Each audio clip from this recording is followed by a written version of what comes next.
In 1985, Kevin O'Keefe was a 36-year-old outdoor enthusiast that lived in Sacramento, California. He loved being out in nature, going hiking and camping, and in fact, he had always wanted to go camping in Alaska. By the summer of 1985, Kevin was actually doing research on areas in Alaska that he could potentially go camping, and he settled on this area called Glacier Bay National Park, which even by Alaskan standards is particularly wild and totally remote. Kevin planned to go camping on his own, so he decided he would need to take a class on how to survive the Alaskan wilderness because he's going to be out there by himself and he's chosen this place that's incredibly rugged. So he actually enrolled and participated in a class teaching you how to go camping in Alaska. Then on September 20th of 1985, he flew from Sacramento to Juneau, Alaska, where he commuted his way up to Glacier Bay National Park.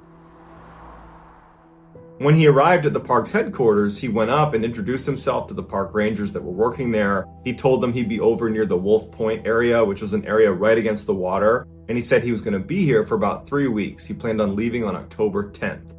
So everybody who works there is aware that there's this guy, Kevin O'Keefe, who's going to be by himself for almost 3 weeks camping near the water.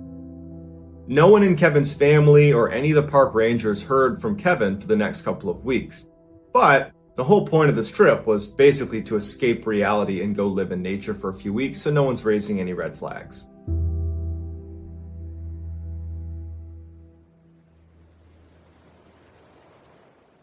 A few weeks later, on October 8th, which is 2 days before Kevin said he was planning to leave the park, which he told park rangers and they knew he was there, a couple of park rangers were in a boat patrolling some waterways around Wolf Point, which is the area where Kevin was camping. The rangers decided to take a bit of a detour to get inside of Wolf Point and actually check in on Kevin and just see how he was doing, because they knew he was out here by himself. They're making their way down, and as they turned this last corner where they could finally see Kevin's sight, immediately they knew something was wrong. The first thing they noticed was Kevin's tent was not in the area that it was supposed to be in. There was kind of a designated spot on the soil where you'd place your tent, but his tent was actually down a few meters on this beach that butted up against his campsite, and some of his gear was outside of his tent. Not strewn everywhere, but outside of his tent, like you had placed it outside. As they're looking at his tent, they realized that the top strut that kind of held the top of the tent together was folded down. It looked like it had broken right in the middle. They called out for Kevin. He was nowhere around, and they kind of rationalized what they saw. They thought, he's leaving in a couple of days. My guess is he's probably preparing his campsite for an exit. Maybe he went out to, go on a day hike or something. I'm sure everything is fine. So they leave and come back the next day just to double check. And when they arrive, there's been no change. The tent is still sitting down on the beach with that strut collapsed. His gear is sitting outside of his tent like his sleeping bag and sleeping pad. It's clear that Kevin has not been to this campsite since the last time they saw him, which was 24 hours earlier. So now they're outright concerned and they decide to launch a search for Kevin. They began flying little airplanes over the area where Kevin's campsite was and the surrounding areas. No sign of Kevin. They brought ground searchers with dogs onto his campsite. They're looking everywhere. No sign of Kevin.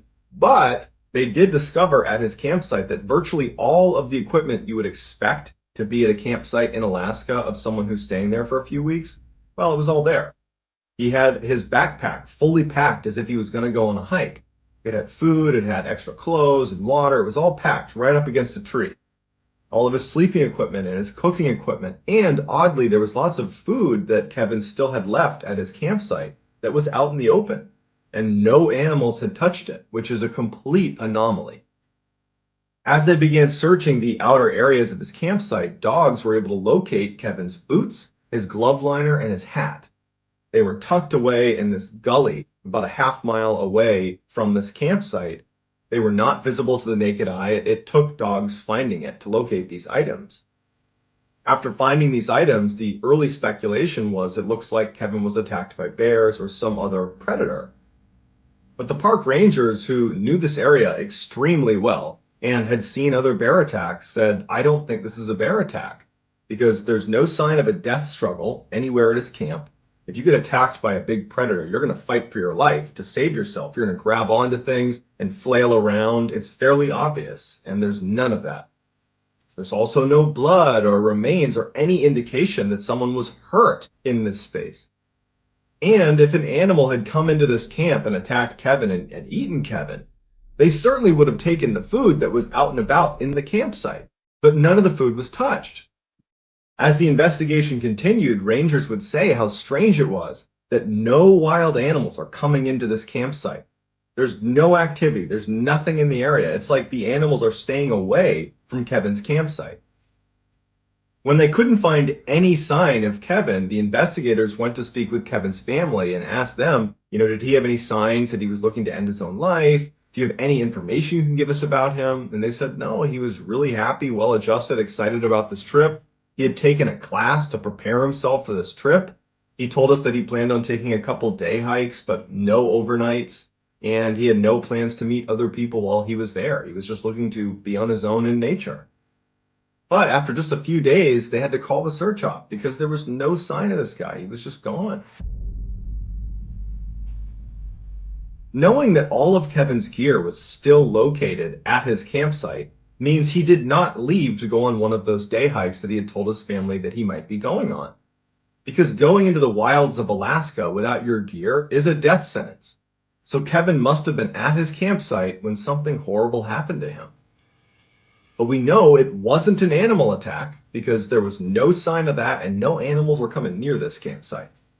So if it wasn't an animal attack, then what was it that caused his tent to shift down to the beach and have his gear strewn about on the sand and have his boots and glove liner and hat be located a half-mile away in some gully?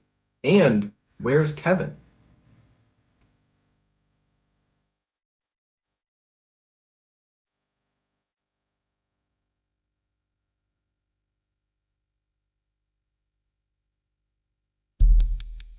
The next and final story of today's episode is called The Broken Tent.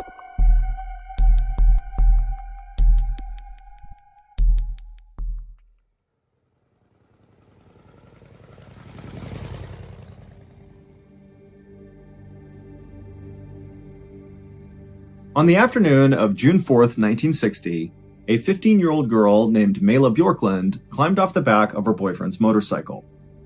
Her boyfriend was an 18-year-old named Nils Gustafsson, and this couple had just driven 18 miles from the city in southern Finland where they lived to get to this beautiful forest and lake where they, along with another couple, were going to go camping. The other couple, who was still a few minutes behind them, was Nils's best friend, Seppo, and his girlfriend, whose name was Anja. As Nils parked his motorcycle, Mela looked out over the lake, and she saw it was totally beautiful, the forest completely wrapped around the lake, and there were all these people out on the lake, boating and swimming and having a great time. But despite all these people here, to Mela, it still kind of felt very quiet and peaceful. This didn't feel like a big touristy destination, it really felt like they were out in the wild. And for Mela, who loved the outdoors, this felt like a great spot to celebrate her 16th birthday, because that's actually why the couples were out camping. Mela was turning 16 in a couple of days, and so this was going to be her party. Just then, Mela heard another motorcycle approaching, and she turned around and she saw it was the other couple. It was Seppo who was driving, and Anja was right behind him. And Seppo, he looked up and saw Mela looking at him, and he grinned and braked hard with his motorcycle and kind of swung the back wheel out like he was in an action movie. And Mela thought it was totally funny and she started laughing, and that's when Nils turned around and he saw his girlfriend laughing heartily at Seppo. A moment later, all four friends were giving each other hugs and saying hello, and then after catching up, the friends walked over to this small shack that was right by the water. It was the snack kiosk. Their plan was to load up on supplies and then quickly make their way into the forest where they'd actually be camping and just relax, enjoy the night, and go to bed. But as the friends walked towards the snack kiosk, Seppo made a joke about how his motorcycle was way better than Nils's motorcycle. And Mela, who was Nils's boyfriend, she laughed at this joke and thought it was really funny.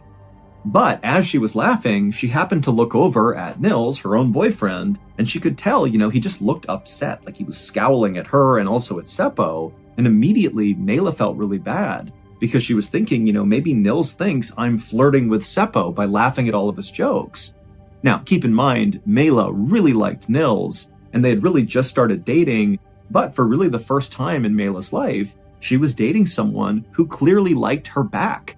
She had been in other kind of small relationships where it felt very one way, but this was different.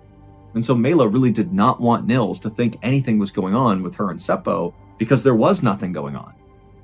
But when Mela looked over at Nils again to kind of confirm that he really did look mad, he didn't look mad. He was smiling and laughing again. And so Mela told herself, she must have just imagined that Nils was never upset. It was all in her head.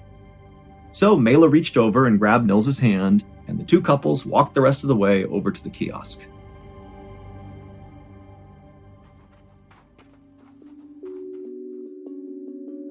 The snack kiosk was really just this little shack right near the beach, and then behind the shack was a small house where the owners of the snack kiosk lived. And as soon as they got up to the kiosk, Mela noticed the woman who was manning the kiosk had her back to them and didn't seem remotely interested in turning around and helping them get what they needed. And so Mela was just like, okay, hey, excuse me, we just want to buy something. And the woman at this point, she whipped her head around and she looked at Mela really angrily and just said, "What do you want?" And Mela, who was totally taken aback by this, she kind of mumbled an apology, not really even sure if she did something wrong or not. And then she asked the woman if they could just get a couple of beers and sodas and they'd be on their way. And as this is happening, Seppo and Anja, who were right behind Mela, they were just giggling the whole time.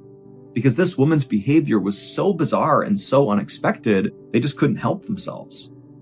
So as the teenagers are giggling, this woman is bending down and getting the sodas and beer, and she's huffing really angrily like this is such a huge inconvenience, and then she just slammed them up on the counter. As the woman was punching in the total into the cash register, Mela found herself looking over at the house behind the shack where this woman presumably lived, and Mela noticed there were all these empty beer bottles that lined the front railing of the house. And so Mela figured, maybe this was a clue as to why this woman was so hostile. Any household that produced that many empty beer cans likely was not a very happy place to live. And so finally, the woman in the kiosk gave the teenagers their total, at which point Nils stepped forward and he actually paid for the stuff instead of Mela. And then as Nils and Mela grabbed the things they bought and were about to turn and leave, the woman in the kiosk kind of cleared her voice and she asked them, hey, are you camping out by the lake? And to Mela, it seemed like this woman was suddenly being really nice, maybe as a way to kind of make up for how rude she was when they first walked over. And so Mela put on a smile and told this woman that, we're staying out by the lake. We're really excited about it. Thanks for asking. But the woman did not seem happy to hear this. Instead, the woman kind of scowled and then told them that they better set their tent as far away from here as possible. None of the teenagers had any idea how to respond to this. So they just kind of stood there, and there was this really intense, awkward silence for a moment, and then the kiosk lady just began literally shooing the teenagers away, telling them to go, get out of here.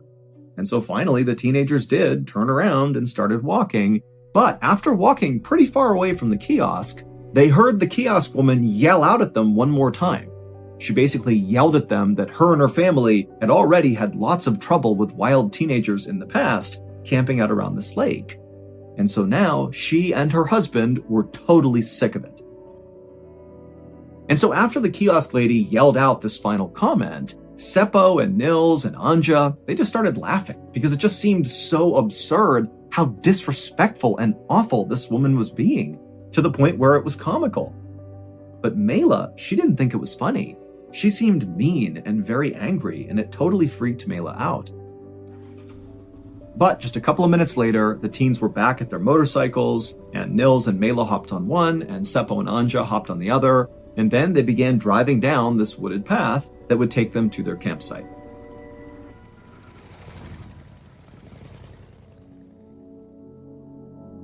The ride to their campsite was a very short one, and where they were positioned was on this piece of land that sort of jutted out onto the lake.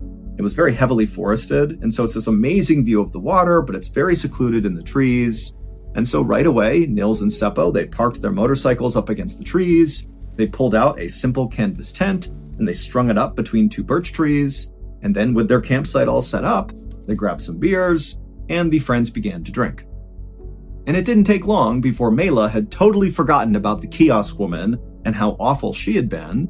After all, Mela had really been looking forward to this trip, and now she was here at the campsite, relaxing with her friends. I mean, this was great.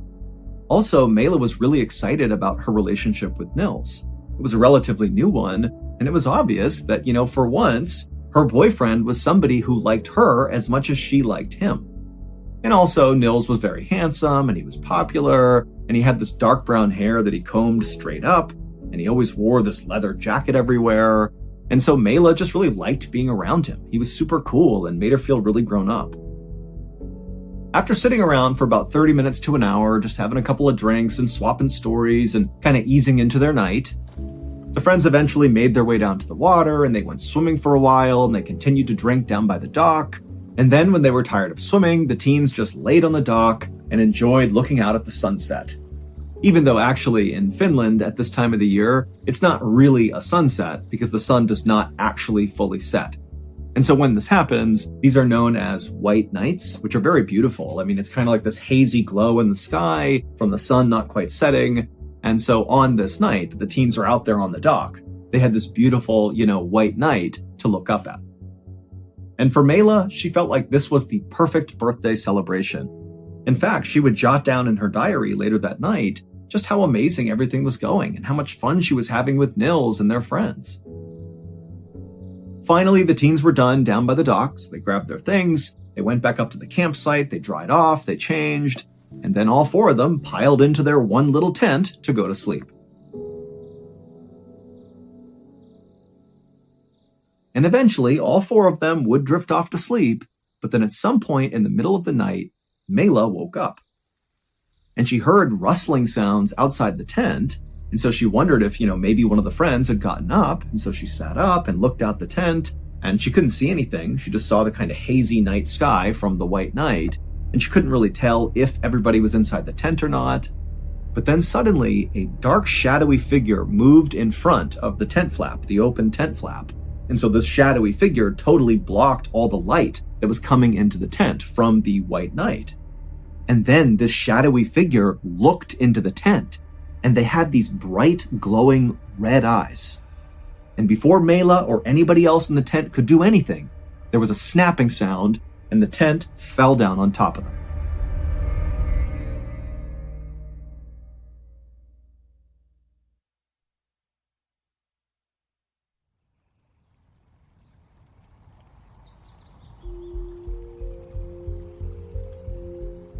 The next morning at 6 a.m., two boys who were not in any way connected to these four teenagers were at this lake. They were over to the side doing some fishing, and they were looking kind of out generally in the direction of where the four teenagers had stayed the night before. And this particular day, the lake was not remotely crowded like it was the day before. Basically, it was a ghost town.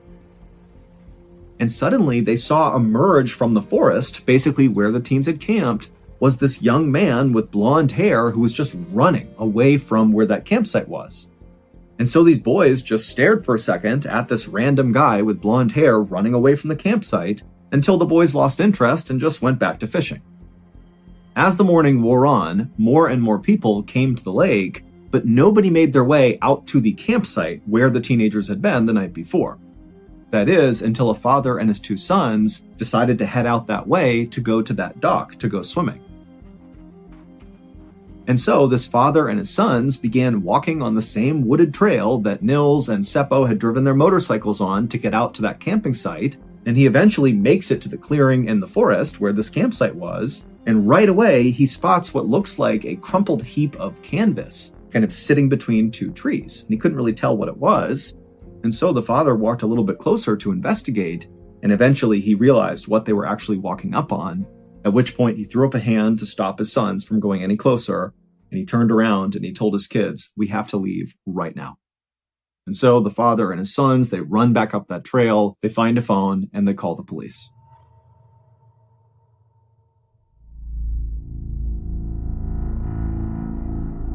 When the police arrived at the lake just before noon, they would walk out to that campsite and they would see that crumpled heap of canvas, and then also in and around that crumpled heap were the four bodies of the four teenagers who had stayed there the night before. Anja and Seppo had not even made it out of the tent. They had been beaten and stabbed to death basically through the canvas fabric. Mela did manage to get out of the tent, however, she did not escape. She was kind of laying on top of the tent, and she had broken bones, and it would turn out she was stabbed a total of 15 times, and some of those stabs came when she was alive, and some came when she was dead. And then laying next to her was the body of her boyfriend Nils, and he was basically unrecognizable. His head had been beaten to a pulp. As officers descended on the scene and began rifling through the teenagers' backpacks and different belongings, one officer knelt down near all the victims to look more closely at each of their injuries. And as they were looking at each of the victims, they suddenly heard this gasping sound. It's very faint, but they could definitely hear it.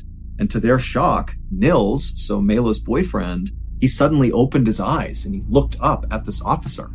He was still alive.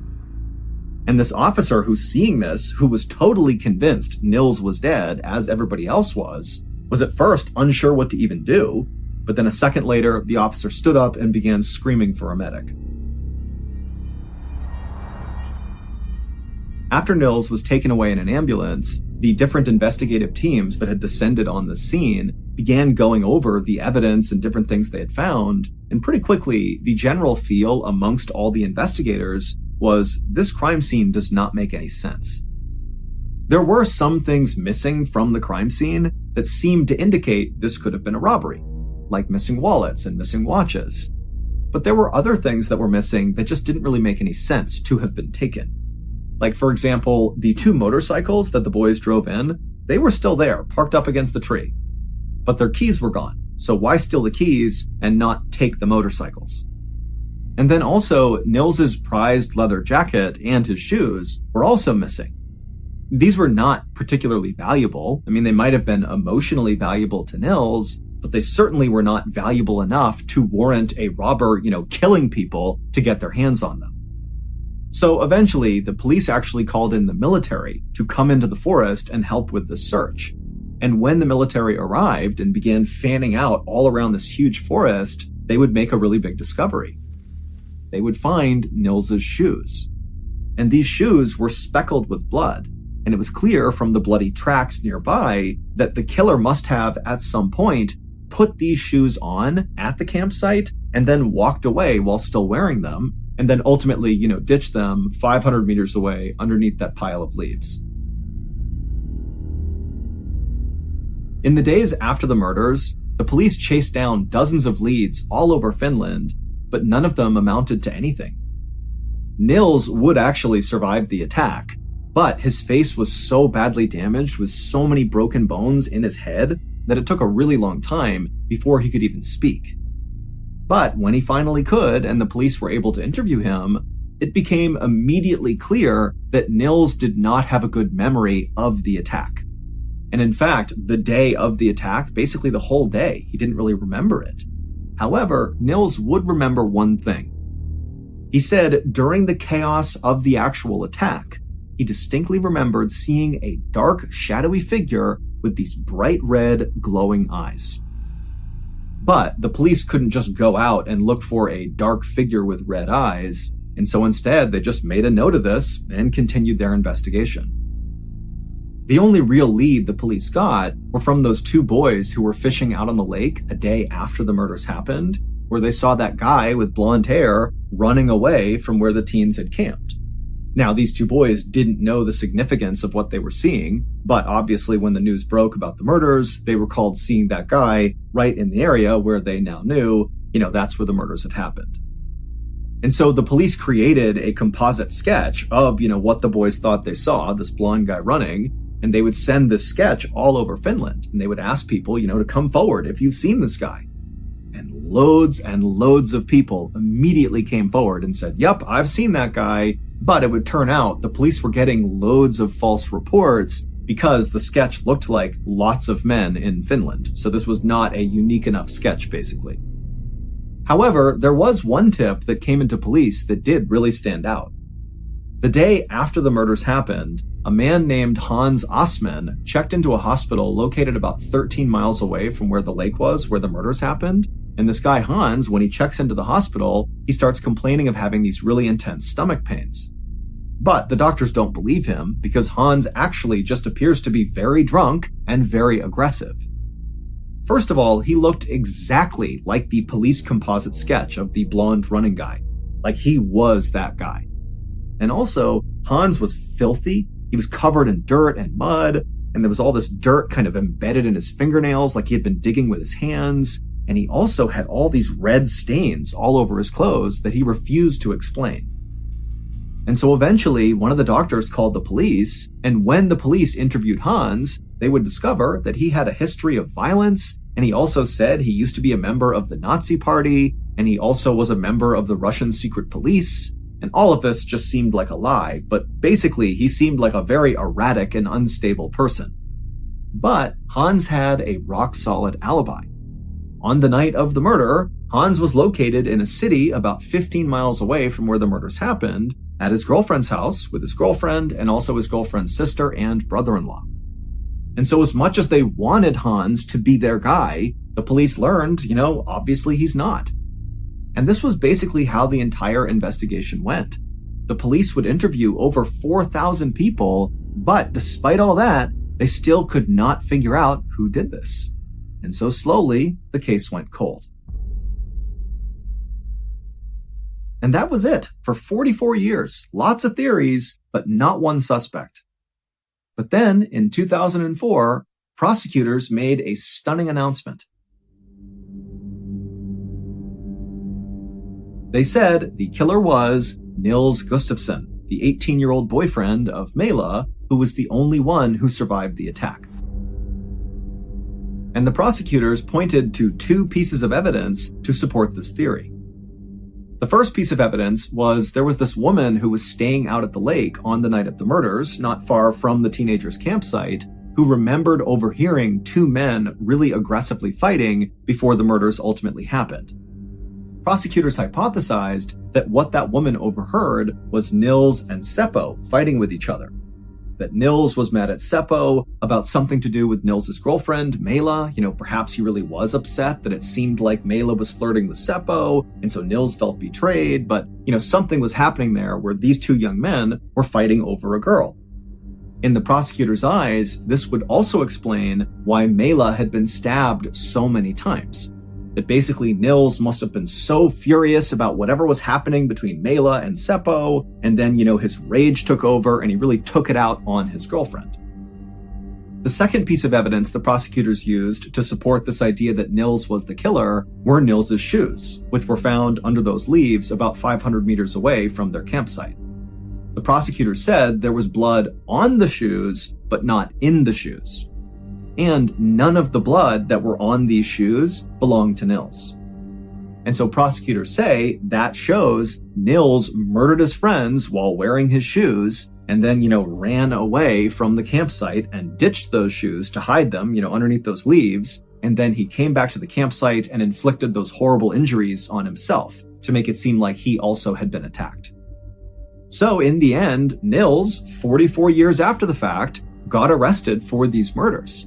And at the time he was arrested, Nils was 62 years old, he was working as a bus driver, and he was married with kids. But at Nils' trial, he absolutely maintained his innocence and did not waver from his story one bit. He basically said, look, I can't remember all the details of that day. I don't remember the attack very well. I don't really know what we did leading up to it, what happened after it. But what I do remember is I saw a dark, shadowy figure with glowing red eyes. That's all I remember. And the jury completely believed him, and he was easily acquitted, and in the end, Finland would even give him a huge monetary settlement for his mental suffering.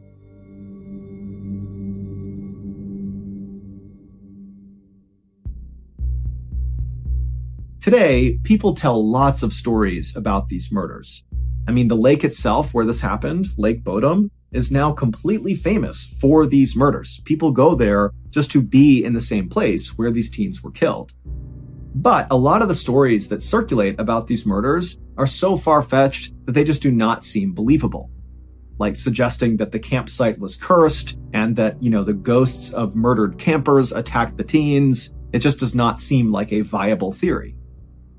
Other stories that circulate are really intriguing, but they don't really get you anywhere. Like periodically there's this photo that will circulate on the internet, and it's a picture of the crowd at one of the teens' funerals, and in the middle of this crowd is this guy whose face looks identical to that composite sketch of the running blonde man. And in fact, people have come out and said he looks exactly like that guy Hans Osman, who had shown up in the hospital, the day after the murders with the dirt and what looked like blood all over him, but he had that alibi. And so that picture makes its rounds on the internet, and everybody gets jazzed up and says, there he is, that's the guy who killed the teens. But no one's ever been able to actually identify that person, and so it's gone nowhere.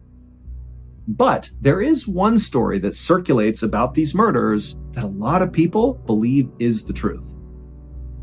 When the teenagers were killed, there was a 55-year-old man named Carl Valdemar Gilstrom who lived right on Lake Bodom.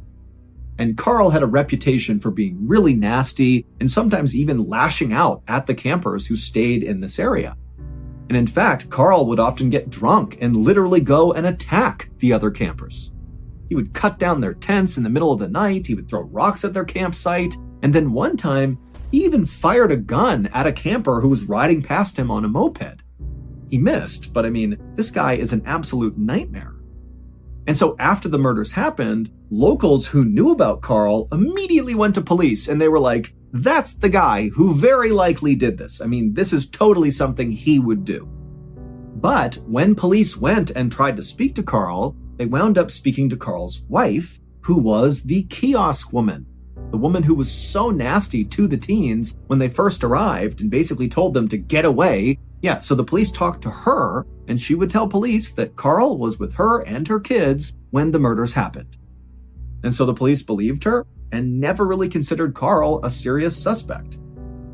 But in the Lake Bodom area, when people heard he was not being looked at closely, people felt like this was a huge mistake.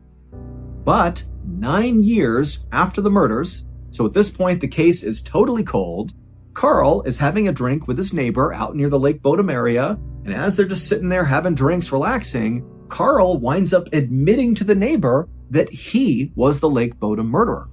He literally said to his neighbor, don't you understand that I'm the murderer of Bodom? And the neighbor apparently was so caught off guard and so horrified by this that they said to Carl, well, if that's the truth, you should go drown yourself. And then the next day, where was Carl found? Out in the lake, drowned, right near where the teens had been attacked. Now, the police were never able to actually figure out if his death was accidental, or if he had done it to himself, or if somebody else had done it to him. But that's the story, and lots of people believe that Carl was so racked with guilt over what he had done that he did what his neighbor suggested. On an early evening in December of 1982, in the small town of Keene, New Hampshire, 35-year-old John Homan opened the door to Friendly's restaurant. At the welcoming sound of the bell over the door that announced his presence, the waitress, standing behind the service counter opposite him, smiled. Because John, with his flannel shirt, wide grin, bald head, and thick mustache, was one of this restaurant's most frequent customers, sometimes stopping by for 2 meals in a single day. But she also knew that the food at this Friendly's, which was basic American plus really good ice cream, was not the main attraction for John. As John had once explained to her, it was the location of this particular Friendly's that was perfect. The cheerful brick and white building with its bright red logo was exactly halfway between the office where John's wife Robbie had worked and the office where John worked as a machinist, making small metal parts for a company called Findings Incorporated. The couple had first discovered this restaurant 2 years ago when they had moved from the sunny South to chilly New England. Ever since then, the little restaurant had become their favorite place to meet after work, where they could eat a leisurely dinner together. Afterward, they'd both hop in the only car they owned and make the 20-minute drive to their little home in Marlow, a town to the north that was even smaller than Keene. Now, as John took off his hat and said hello to the smiling waitress standing in front of him, her order pad at the ready, those bright early days of his marriage felt so far away they could have belonged to someone else. Because just 18 months after their arrival in Marlow, John's beloved wife, Robbie, had died of a rare blood disorder. Immediately following Robbie's death, John had returned to Friendly's because it reminded him of his late wife. Now, a few weeks later, he was there for a different reason. John had found the one person in the whole world who could understand and share his grief over Robbie's death. One of Robbie's last requests had been to her sister, Terry, who lived in Texas. That's where Robbie had been when she died, staying with Terry while getting medical treatment at a highly regarded hospital in the Lone Star State. What John did not know when Robbie had packed her bags and headed west to see Terry was that Robbie had already made the decision that if she died, she would donate her body to the Medical Texas Research Institute. And when Robbie's treatment did in fact fail, just before Robbie passed, she had asked Terry to travel to New Hampshire, explain Robbie's decision to John, and then do whatever Terry could to help John get through what Robbie knew would be a devastating loss. And now, just a few weeks into Terry's visit, John's grief had not only lifted, he had felt a new sense of hope and possibility. Now he was a regular at Friendly's because he wanted to share this special place with Robbie's sister. And tonight in particular, John was there because he was planning a special little surprise for Terry. But when John explained to the waitress that he was there to buy burgers to go for himself and Terry, and then to wait in their favorite booth for Terry to join him before they headed home, the woman's smile faded, and in its place, John saw a look that he was starting to recognize among his friends and acquaintances. It was a look of such obvious disapproval that it was impossible for John not to notice. And not only did John know exactly what people were thinking, he also couldn't blame them for the raised eyebrows. Less than 1 week after Robbie's death, and John had invited his dead wife's twin sister to move in with him, and now the two of them could be seen walking around Keene holding hands and tilting their heads back as they laughed and shared memories of Robbie. But while John understood why this waitress might feel shocked at the speed of John's apparent recovery from his broken heart, for John, Robbie's death didn't feel as sudden as it must have felt for everyone else in town. John had always known that Robbie was sick. Almost as soon as they had met in a bar in Florida a little more than 2 years ago, she had told him about the illness that caused periodic bouts of excruciating pain. And during the last few months that Robbie had spent in New Hampshire before leaving for Texas that past summer, the pain had become so bad that it was hard for Robbie just to get out of bed in the morning. John also knew that death affected him differently than it did most people. Ever since he was 16 years old and his mother had died, death had always been sudden, and grief was something you never showed or talked about. He could still remember his father walking into his bedroom just hours after his mother had passed away and saying to him, "Get up and get dressed, your mother is dead." And less than a decade later, John's father died too, leaving John to take care of his 5 younger siblings, the youngest of whom was only 15 years old. Those experiences had taught John that the only way to live with death was to keep moving forward, no matter what. So when Robbie died and Terry flew out to New Hampshire to grieve with him, that impulse to keep moving, now with Terry, felt both natural and logical. So John ignored the disapproval written all over the waitress's face. He ordered dinner for himself and Terry, he paid the bill, and then, with a bag of hot food in his hand, he headed to the same booth he always sat in with Robbie. As he dropped down onto the padded bench, John instinctively reached up and began patting his coat, trying to find the package he had hidden inside one of his pockets. Once he felt it, he smiled to himself, and then he settled down to wait for Terry while she ran a few errands before she joined him. And then, just a few minutes later, John heard the little bell on the door jingle again, and when he looked up, he saw Terry walking into the restaurant. As always, just the sight of her made John's heart beat faster. Terry was a woman of average height and build, but she had an air of energy around her that had always made her stand out, even back when she was a child. And now, as an adult, especially in a small town like Keene, that captivating energy, coupled with Terry's carefully highlighted blonde hair, along with her neat and polished appearance, just added to her air of sophistication. As Terry stepped over to where John was now standing and waiting for her, the expression in his eyes told her how proud he felt that she was there to meet him. But Terry saw something else in John's eyes too, something that made her feel a deep connection to him. Both of them had just shared the same loss, the death of John's wife and Terry's twin sister, Robbie. Looking at John now, Terry could see the vulnerability and hurt behind John's smile. And Terry knew that losing Robbie was not the first of John's losses. Over the weeks they had spent together, John had told Terry about his parents' deaths and about how suddenly he had had to shoulder the responsibility of raising his younger brothers and sisters. Terry had experienced many of her own losses in life too, but unlike John, Terry just didn't feel ready to share tragedies, at least not yet. John's grief over Robbie was still very raw, and Robbie's instructions to Terry had been clear. Robbie had wanted Terry to go to New Hampshire to comfort John, and for John and Terry to help one another move forward.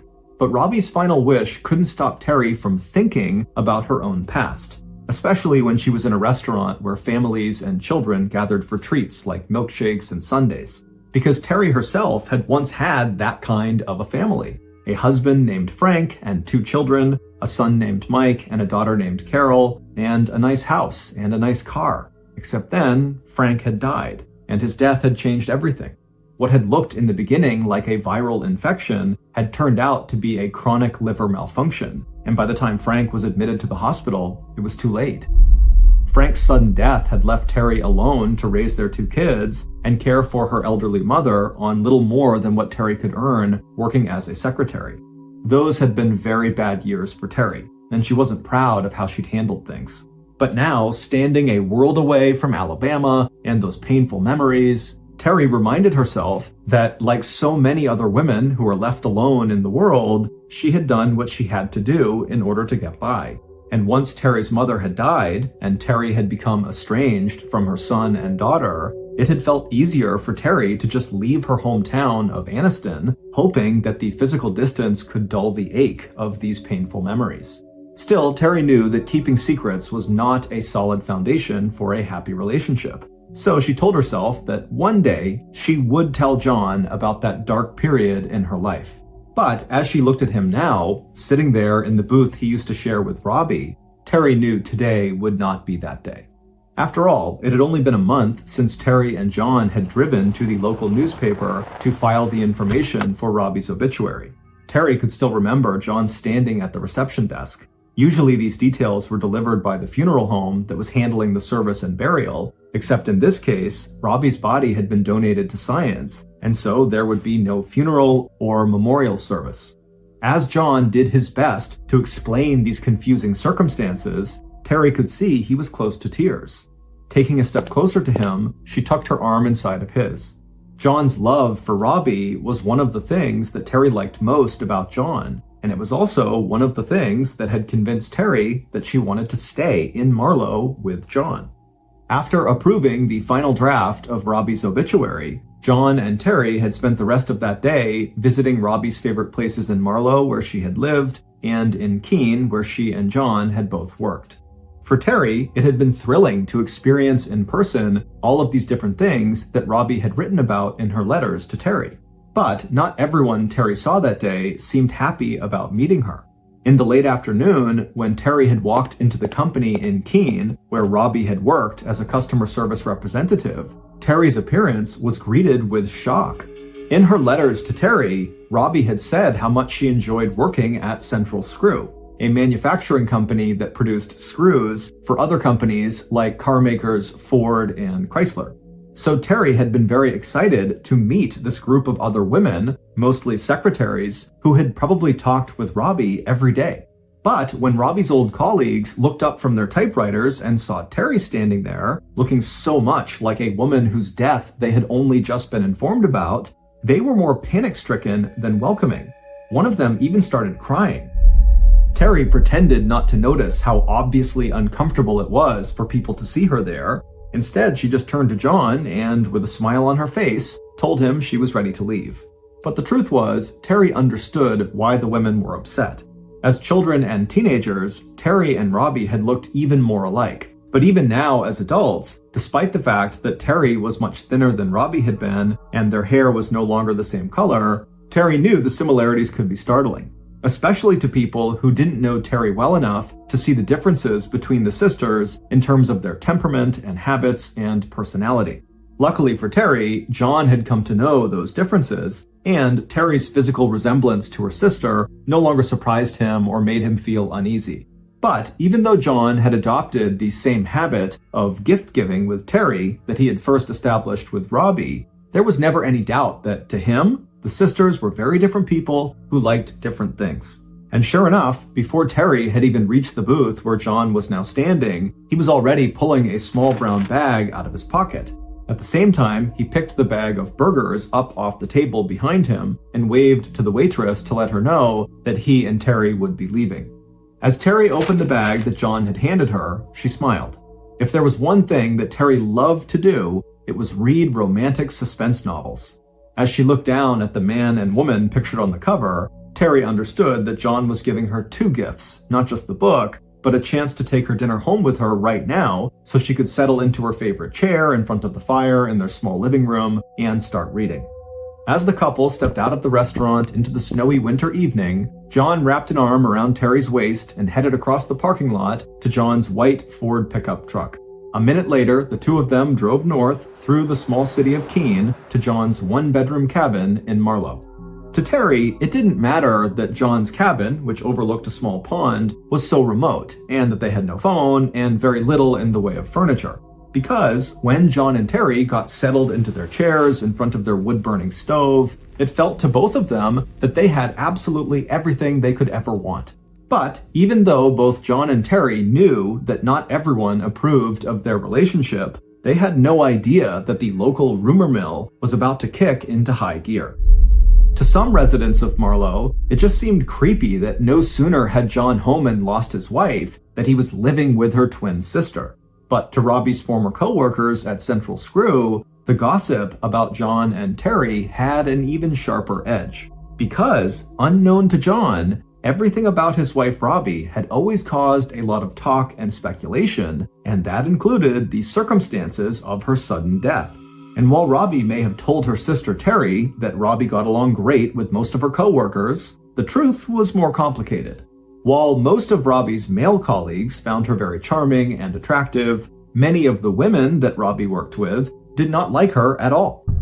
To them, it seemed like Robbie used her good looks and charisma to manipulate men, just as her stories about her life and her past seemed exaggerated and mostly intended to impress other people. As a result, at least to the secretarial pool at Central Screw, anything having to do with Robbie was met with intense skepticism.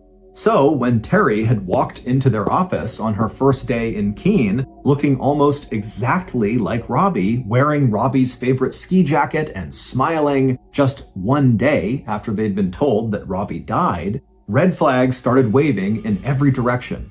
Robbie's former co-workers couldn't explain why, but some of the women became convinced that something was not quite right about Robbie's sister, Terry. Like her sister, Robbie, Terry was like a puzzle they couldn't stop trying to solve. And for a small group of coworkers, finding out more about these two sisters had become a mini obsession. So, shortly after meeting Terry, a group of these obsessed secretaries decided to do some detective work on their own. Together, they dug through the back issues of the local newspaper and pulled out a copy of Robbie's obituary. Starting at the top, Robbie's former co-workers began fact-checking each and every piece of information listed in the 100 words that sketched the picture of Robbie's life. They looked up telephone numbers and addresses and double-checked the spelling of names. Then they started calling hospitals and dispatchers and journalists in Dallas and Houston and Tyler, Texas. And what these women found quickly turned their speculations and curiosity into outright shock. But instead of confronting Terry about what they discovered, the secretaries took their findings to the police. Keene might be a small town with a small town police force where officers had a close relationship with the people they served and protected, but even so, the Keene police were skeptical at first about a complaint that seemed largely based on office gossip and possibly an inaccurate death notice. But when Keene police took a closer look at the hard facts that women at Central Screw had uncovered, very soon they were forced to agree. There was something suspicious about Robbie's death and about Robbie's sister, Terry Martin. So, using the information from Robbie's co-workers as a starting point, police began digging deeper into the two sisters' backstories. And by January 12th of 1983, just 2.5 months after Terry had first arrived in New Hampshire, law enforcement would learn much more about the secret tragedies that Terry had been hiding from her lover, John Homan.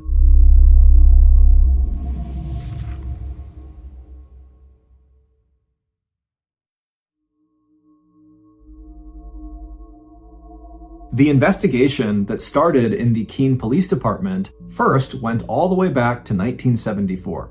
That was about 7 years before Terry met John, when Terry was living in the small town of Anniston, Alabama, with her husband Frank and their 2 kids. That year, Terry's family would be hit with a series of terrible illnesses. 44-year-old Frank Hilly was the first member of the family to get sick. Frank and Terry had been high school sweethearts, but over the course of their nearly 25-year marriage, Frank had slowly withdrawn from Terry, spending most of his emotional energy worrying about money. Despite the fact that Frank had a good job working as a foreman at a local manufacturing plant, and Terry brought in some money working as a secretary, the couple still never seemed able to make enough money to keep up with their expenses. And as Terry confided to friends, while Frank had no problem spending most of his evenings down at the local Elks Social Club, where he would drink and gamble with other men late into the night, if Terry so much as bought a new dress from the local department store, Frank would behave as though she were single-handedly driving their family into financial ruin. But even Frank's constant worrying, drinking, and gambling didn't explain the slow and terrible deterioration in Frank's health that Terry would see between 1974 and 1975. At first, Frank suffered occasional stomach pains and nausea, but as time went on, he was experiencing severe bouts of vomiting, diarrhea, dizziness, and even hallucinations. Terry encouraged Frank to see a doctor, but Frank insisted he was just having some stomach trouble. But by the spring of 1975, Frank's condition had worsened to the point where his skin had become yellow and he was in constant pain, and finally he took Terry's advice and went to the hospital. It didn't take doctors long to figure out what was wrong with him. Frank had a chronic liver disease called infectious hepatitis, and under normal circumstances, this would have been a very treatable illness. But Frank had waited too long before getting medical help. So by May 25th, less than a month after going to consult a doctor, 45-year-old Frank Hilly was dead. Even though Frank had been sick for weeks, no one in his family expected that he would actually die. And for Terry, that shock was quickly followed by a second shock. Before she'd even had time to process the fact that her husband was dead, she found out that Frank had left her with thousands and thousands of dollars in debt. So even though Terry was going to be receiving $30,000 from Frank's life insurance policy, by the time every credit card and loan was settled, there would only be a little bit of money left to help Terry and her 2 kids, 22-year-old Mike and 15-year-old Carol, move on with their lives. And it would turn out this was only the beginning of an even bigger wave of tragedy that would hit Terry's family over the next few years. Soon after Frank's death, Terry's mother, Lucille, started to suffer from symptoms that were similar to the ones that Frank had experienced in the weeks leading up to his death. This time, though, Terry insisted they go see a doctor right away. But instead of finding an illness that could be treated, doctors delivered a much more devastating diagnosis. Terry's mother had terminal cancer. Over the next year and a half, when Terry was not working, she would spend every spare moment she could with her mother, Lucille, as well as with her kids, Mike and Carol. But by the time Lucille finally died in January of 1977, less than 2 years after Frank, all the insurance money was gone, the family was completely dependent on Terry's small salary as a secretary, and Terry's younger child, Carol, was entering a very rebellious and difficult adolescence. And just when Terry thought her life could not get any worse, it would turn out that the real nightmare was only beginning. As Terry would soon tell Anniston police, she and her kids had become the victims of a series of unexplained and bizarre occurrences inside of their house. In fact, these incidents had begun happening while Frank was still alive, but Terry had been so distracted that at first she didn't even notice. It started with a series of strange phone calls where the phone would ring and Terry would answer, but then the caller would either hang up or they would stay on the line but just breathe heavily and not say a word. Then things started going missing from inside the house. They were things that were noticeable but not really valuable, like a hairdryer or flower pot. The kind of things that would send a message to the homeowner that someone had been inside the house when the owner was away. At one point, there were also a couple of small fires, both at Terry's house and at the house of her next-door neighbor. The police would come out to investigate, even putting a trace on Terry's phone to find out where these calls were coming from. But as Terry would tell the police when they checked back with her, it was like whoever was making these calls knew the police had gotten involved, because as soon as police put the trace on her line, the calls stopped. But just when Terry felt like her luck was finally improving, her stalker struck again. During the summer of 1978, Terry and her teenage daughter Carol had moved in with Frank's mother, Carrie. By then, Terry's son Mike had moved out of the house and headed off to Pompano Beach in southern Florida. Barely able to afford the mortgage on the home that she had shared with Frank, Carrie's offer of a place to stay was the first good news Terry had had since her husband had died.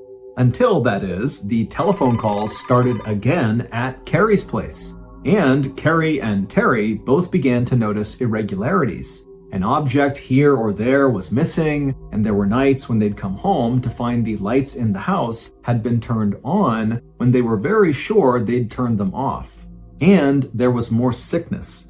Before the end of that year, Terry's mother-in-law, Carrie, like Terry's own mother, Lucille, was diagnosed with cancer. And once again, Terry was called upon to look after a very sick relative. And then, a year after that, in April of 1979, something even worse happened. Terry's 19-year-old daughter, Carol, who had always been the picture of good health, also got sick. In the beginning, Carol herself waved off her bouts of illness as a series of bad reactions to something she had eaten or drank. But when these symptoms persisted, they reminded Terry so much of Frank's illness that she immediately dragged her daughter in to see a doctor. But Carol's doctor quickly determined that Carol was not suffering from hepatitis, the illness that killed her father. However, none of the tests or scans or examinations performed at the hospital could determine what was making Carol sick. So Terry took Carol to another hospital, and then another hospital, and then another hospital.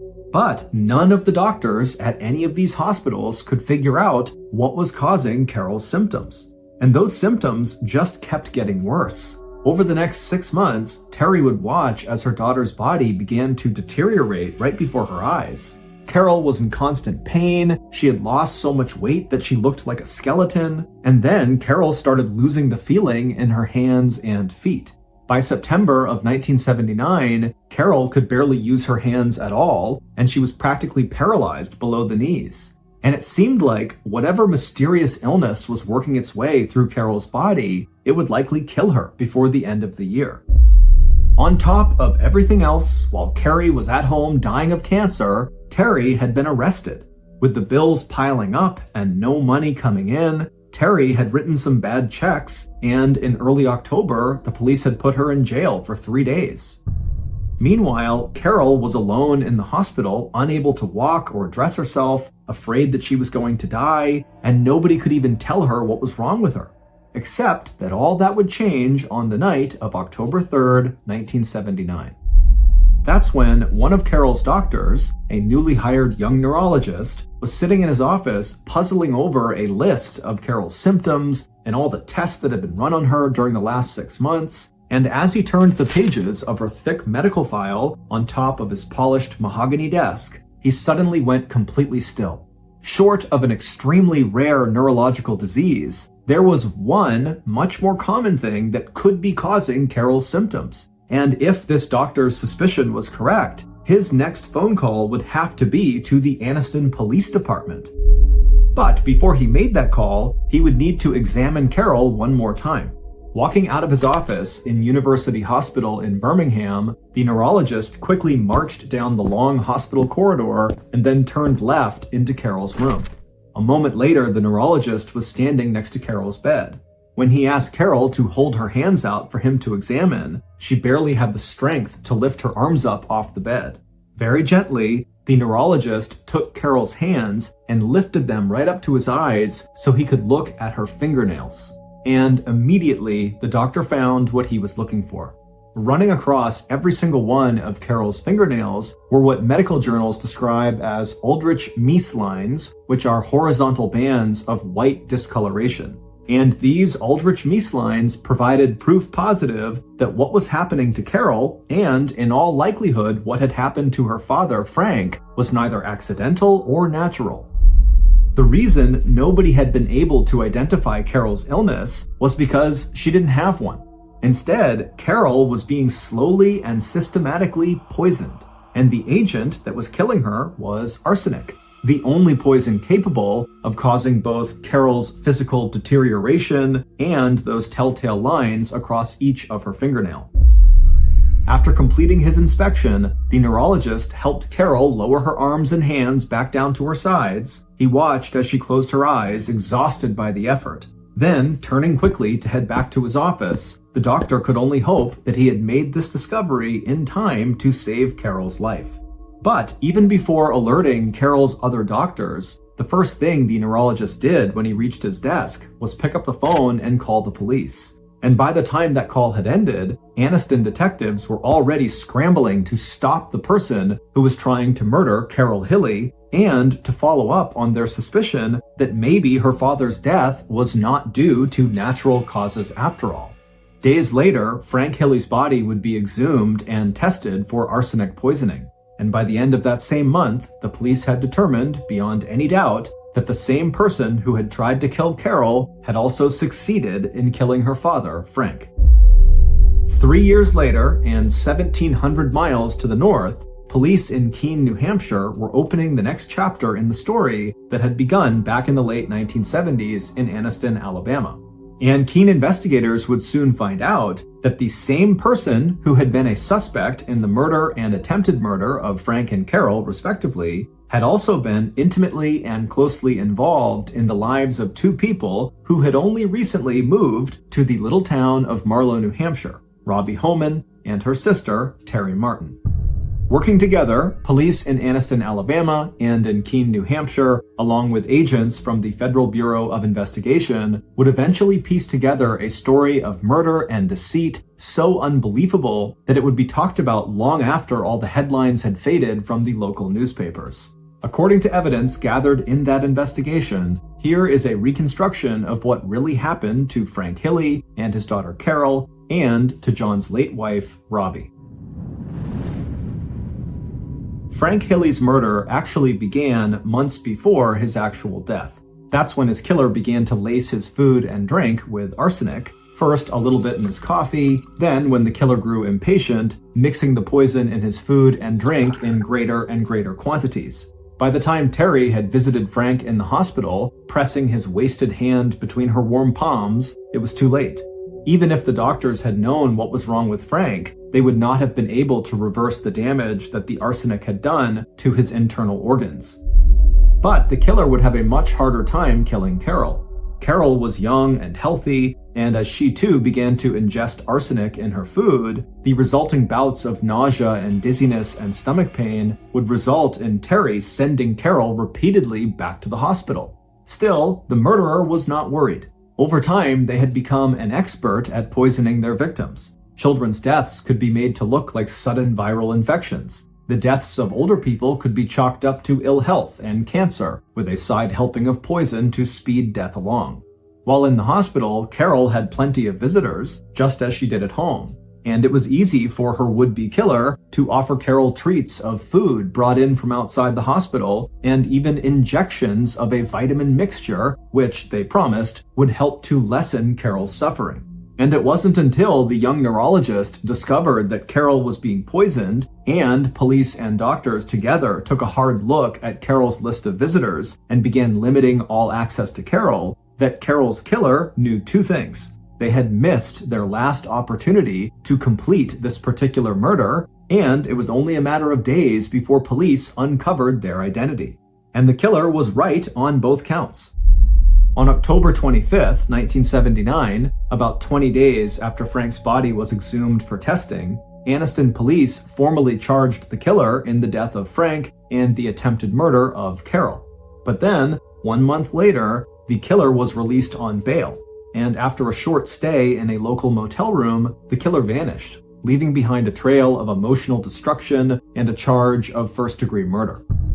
The killer's disappearance was discovered on November 18th, the same day that Terry's mother-in-law, Carrie, died of cancer. 3 months later, the killer surfaced again, but this time the killer was going by a new name, Robbie Hannon. And once Robbie Hannon met the unassuming and trusting John Homan at a bar down in Fort Lauderdale, Florida in November of 1979, Robbie would have what she believed was the perfect cover that would allow her to begin a whole new life. A new husband who would take her to live far away in a tiny town in New Hampshire where Robbie was sure she would never be found. But in August of 1982, Robbie had decided she was ready for one more fresh start in life. That's when Robbie announced to John that she was leaving for Texas, where she could stay with her beloved twin sister, Terry, while Robbie received treatment for her rare and mysterious blood disorder.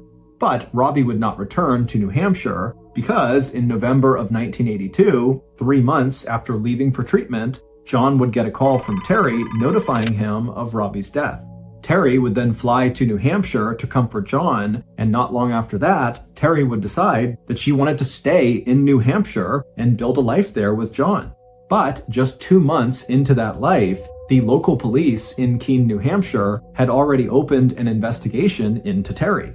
After receiving that tip from the secretaries at Central Screw, the Keene police discovered some major inconsistencies with the story Terry was telling about her sister Robbie's death.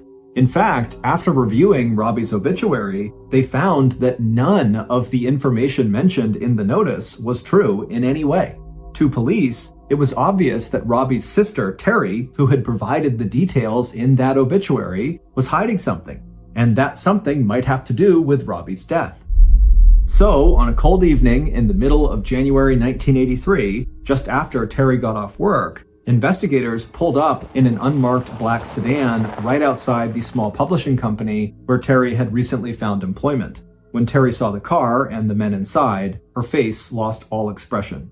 She turned to say goodbye to a waiting friend, and then, without a word or objection, Terry waited while officers opened the back door of the sedan, and then Terry slipped inside. When officers immediately began to pepper her with questions, Terry just closed her eyes and put up her slender hand and said, "Please, can we at least wait until we get to the police station?"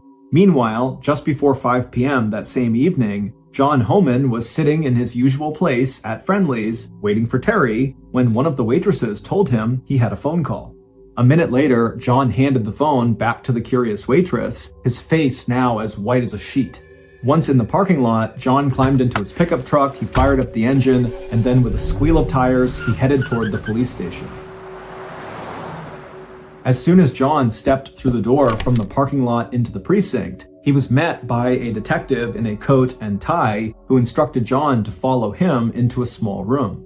Gesturing at the table and chairs, the detective asked John to please take a seat. A moment later, and John was glad he was sitting down, because the very first line in the story that this detective was about to tell him knocked John's entire life completely out of balance. It would turn out that Terry Martin was not Robbie's twin sister.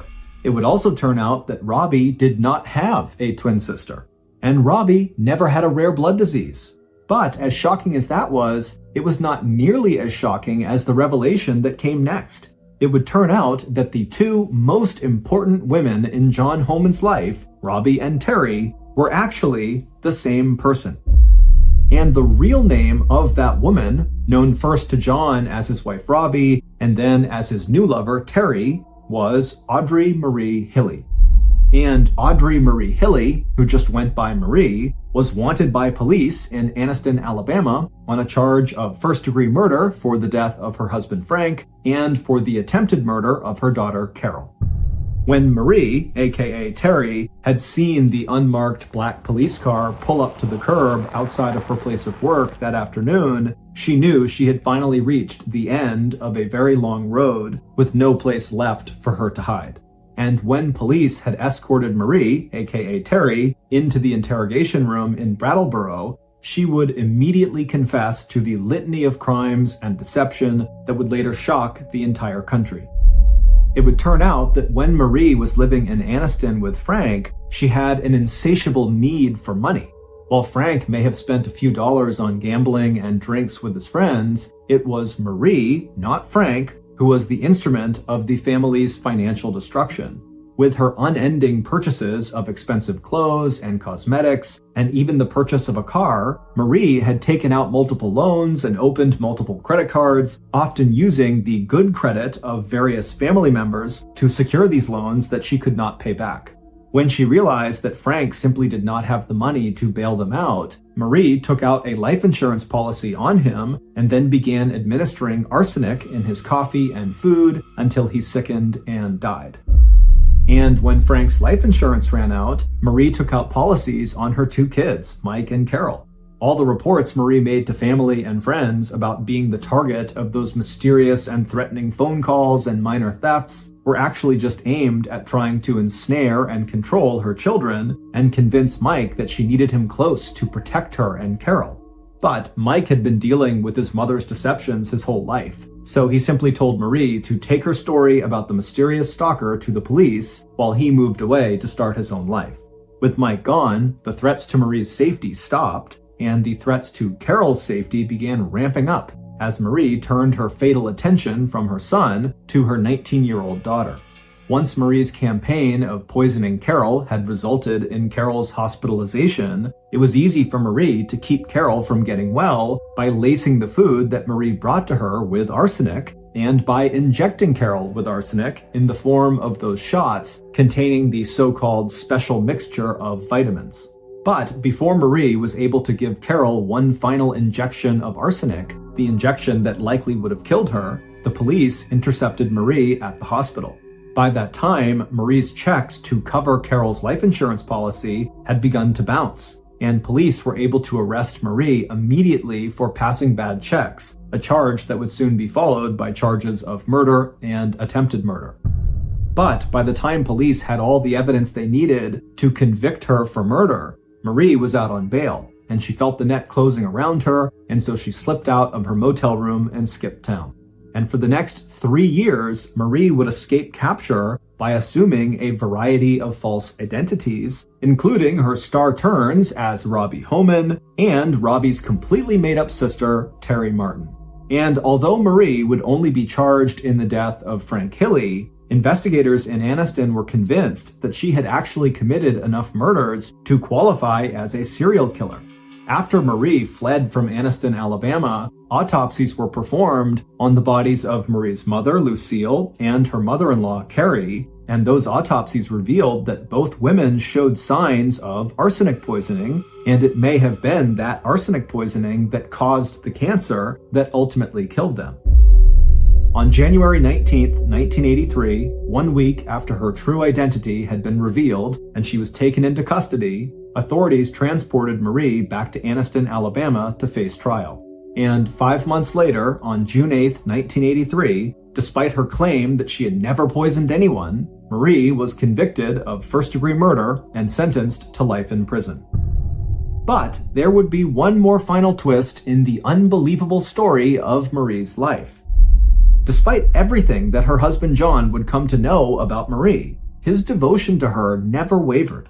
When Marie was transported to Tutwiler Prison in Wetumpka, Alabama, John packed up his life in New Hampshire and moved into a hotel in Anniston so he could see her during the prison's weekly visiting hours. Within a few years of her incarceration, Marie's good behavior had earned her the privilege of unsupervised weekend furlough passes. And on Thursday, February 19, 1987, John picked her up at the prison with the plan of spending an entire weekend together. 2 days later, on the morning of Sunday, February 21st, the day she was scheduled to go back to Tutwiler, Marie got dressed and told John that she was going to make a quick trip by herself to the nearby cemetery so she could visit the graves of her parents. And that was the last time that John would ever see the woman of his dreams. Instead of coming back to meet John as planned for breakfast, Marie had made one last attempt to start over. But this time, Marie wasn't heading into an unknown future. She had decided to return to her long-ago past. On February 26th, after having been missing for 4 days, police would get a call from a woman who lived in a house not far from the rural neighborhood in northern Anniston where Marie had grown up. The caller reported a woman, filthy and shivering from the cold, slumped over the railing of the woman's porch. When police arrived minutes later, they found Marie, barely conscious but still alive. The detective called an ambulance, and Marie was rushed to the hospital. But it would be too late. Marie had been suffering from intense hypothermia, and on her way to the hospital, she had a heart attack and died. She was 53 years old. On February 28, 1987, Audrey Marie Hilley was buried in Anniston, Alabama, in a plot next to her first husband and murder victim, Frank Tilley. Her funeral was attended not only by John Homan, but by Mike and Carol Hilley, her 2 children that she had planned to kill.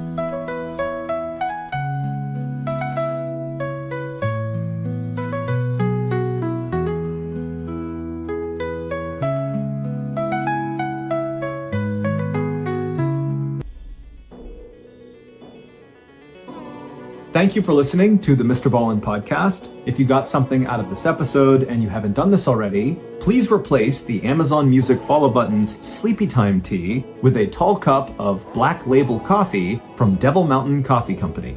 This podcast airs every Monday and Thursday morning, but in the meantime, you can always watch one of the hundreds of stories we have posted on our main YouTube channel, which is just called MrBallen. Consider donating to our charity. It's called the MrBallen Foundation, and it provides support to victims of violent crime as well as their families. Monthly donors to the MrBallen Foundation Honor Them Society will receive free gifts and